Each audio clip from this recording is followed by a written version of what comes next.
আসসালামু আলাইকুম রহমতুল্লাহি ওবরাকাতুহ। আমি আপনাকেই বলছি, আপনি যদি সৌদি আরব আসতে চান তাহলে আমার কথাগুলি অবশ্যই আপনি খেয়াল করে শুনবেন। প্রিয় বন্ধু, আপনি যদি সৌদি আরব আসতে চান তাহলে আপনি কোনো প্রকার দালালের সাথে যোগাযোগ না করে আপনি চেষ্টা করবেন যে আপনার আশেপাশে আত্মীয় স্বজনের মধ্যে, ভাই ব্রাদারের মধ্যে যদি কেউ সৌদি আরব থেকে থাকে, তার মাধ্যমে একটি ভিসা নিয়ে সুন্দর মতো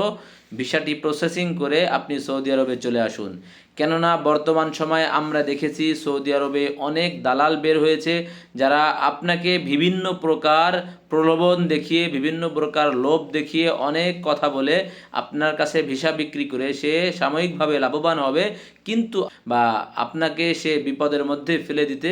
কোনো প্রকার চিন্তা করবে না। সুতরাং আপনার আত্মীয় স্বজন বা আপনার কাছের মানুষ যদি আপনাকে আনে, তাহলে ইনশাআল্লাহ তারা আপনাকে বিপদে ফেলে